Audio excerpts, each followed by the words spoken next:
السلام علیکم، میرا نام سہرش علی ہے اور میں فاؤنڈر ہوں Pakistani e commerce association کی، and I am also CEO of ڈیلاجکس، جو کہ ایک ڈیجیٹل مارکیٹنگ اور ای کامرس ایجنسی ہے. تو پاکستان میں ہمارے 54% پاپولیشن ہے فیمیلز کی، اور ہم لوگ وومن امپاورمنٹ کے اوپر بہت زیادہ کام کر رہے ہیں. ہماری گورنمنٹ نے بہت زیادہ فیمیلز کو سپورٹ کیا ہے تاکہ وہ خود کو انیبل کر سکیں، اپنے کاروبار کے اوپر کام کر سکیں اور اپنے گھر بیٹھے روزگار کے مواقع فراہم کیے ہیں، اور اس کے لیے کافی زیادہ سپورٹ بھی کیا ہے. لیکن اسی کے ساتھ ساتھ جہاں پر یہ ٹیکس امپلیمنٹ ہوا ہے وہاں پر وہ بہت ساری خواتین افیکٹ ہوئی ہیں. فار ایگزامپل اگر میں بات کروں ٹیکس کی، تو خواتین کے اوپر صرف انکم ٹیکس نہیں بلکہ سیلز ٹیکس بھی امپلیمنٹ ہوا ہے. اب اگر اس میں بات کی جائے خواتین کے اوپر یہ چیزیں زیادہ کیسے افیکٹ کر رہی ہیں، تو وہ بیسیکلی اس طرح سے، کیونکہ یہ وہ خواتین ہیں جو گھر پہ بیٹھے چھوٹے چھوٹے روزگار کے مواقع اپنے لیے ڈھونڈتی ہیں، جو اپنے خاوندوں کو سپورٹ کرنے کی کوشش کرتی ہیں، جو ایک چھوٹے سے پروڈکٹ سے اسٹارٹ کرتی ہیں. اگر ہم ای کامرس کی بات کریں تو کسی کے پاس بھی کوئی بہت بڑی پروڈکشن ہاؤس نہیں ہوتا. جو عورتیں گھر سے بیٹھ کے کام کر رہی ہیں وہ کوئی ایک چھوٹے سے پروڈکٹ سے شروع کرتی ہیں، اور اس چھوٹے سے پروڈکٹ کے اوپر ان کے پاس پروفٹ مارجن ہی نہیں ہوتا.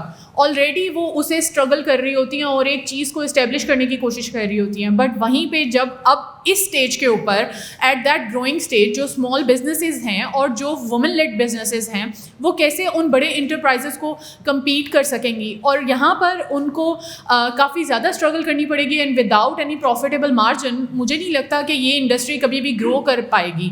جہاں پر ہم نے پچھلے سال میں ایک بڑے اماؤنٹ کے اوپر بلینز میں ای کامرس کو گرو کیا اور ایک پرومیننٹ بزنس پروفیٹیبلٹی کریٹ کی ہے، ہم نے پاکستان کے لیے ڈفرینٹ اپرچونیٹیز کریٹ کی ہیں، وہیں پر اب سڈنلی یہ ٹیکس ان سب چیزوں کو کولیپس کر سکتا ہے.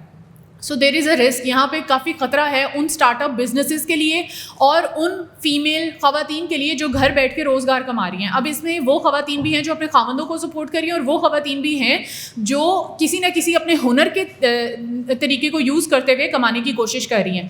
آج کل جابز اور جابز کی اپرچونیٹیز آلریڈی کم ہیں، ہر کسی کو جاب نہیں ملتی، ہر کسی کو اپنی ڈیمانڈ یا حساب سے جاب نہیں ملتی ہے. وہاں پر وہ لوگ یہ اپرچونیٹی کو اڈاپٹ کر رہے ہیں، کیونکہ e commerce is an awareness for all the population, اور اسی طریقے سے ای کامرس بہت سارے لوگوں کو روزگار کے مواقع فراہم کر رہا ہے. اور وہاں پر وہ نئے مواقع جو ہم بہت زیادہ پاپولیشن کو فراہم کر رہے ہیں، وہیں پر اب اس وقت وہ بجائے گرو کرنے کے کلیپس ہو سکتا ہے، ان کو ختم ہونے کا خدشہ ہے.